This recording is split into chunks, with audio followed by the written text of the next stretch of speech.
right? And ordinances in the church, right, are administered by those in offices of the priesthood. That is all an extension or part of, like, a piece of the authority of God as a whole. And it's just, it's there's a lot of interesting things to ponder on that idea. Well, and that's also, this kind of goes to the whole power and authority concept, where just because one has been ordained to an office, there's a difference between being ordained to an office, but then exercising real power in that authority that you have received. And it's, if as you are called and maybe ordained or set apart to a specific office with specific keys given to you, the exercise and use of those keys with real power, real authority, being able to really exercise them. It's not like it just magically clicks on, like it just happens now that you have it.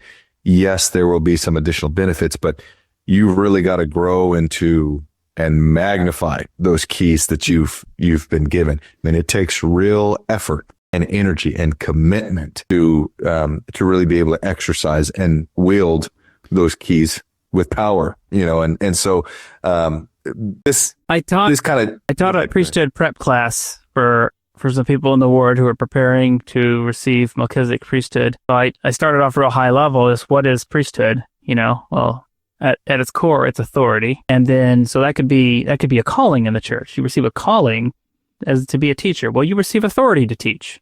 Okay, so that's, to a degree, that's priesthood, right? It's authority. And then there's offices. You can be a holder of priesthood, meaning an officer in the church, and that comes the authority to perform ordinances. And then there's power. And the way I describe it is what you're talking about. The way I describe it is power is the exercising that authority in righteousness. So that's the way I described it.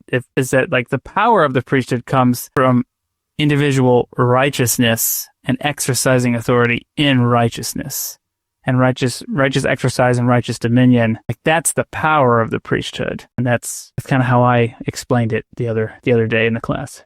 Well, this is it. It always, I think there's always more underlying when these situations happen, but it seems that one of the triggers, one of the mechanisms that often lead people to go inactive or outright, leave the church and completely go anti is a relationship with or experience with a church leader, or maybe a few different church leaders, and they allow that interaction to fester and to metastasize and become this huge thing, and it eventually leads them to walk away. And you can see how people can be very critical church leadership, but we have to understand that, especially local leaders or even regional leaders, yes, they get set apart and ordained to a certain office, and they have a certain calling in the church. Doesn't mean they're always going to do everything exact, everything perfect. They're not always going to get it right, and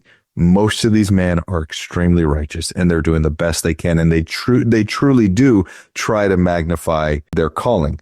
And then there are examples that people have relayed to me and conveyed to me that if what they're saying is true, and I don't always take, there's two sides to every coin. You got to take what you hear with a grain of salt, but if what some of these people convey, here was my situation, here's what the leader, did, here was their response. Okay, if I take that at face value, maybe you have a point. Okay, maybe that leader shouldn't have done X, Y, and Z. Maybe they were wrong in what they did. But just because somebody has been set apart to that office, that doesn't mean they're always going to get it right. Thank you for watching. If you found this content spiritually enlightening, please like, comment, and subscribe.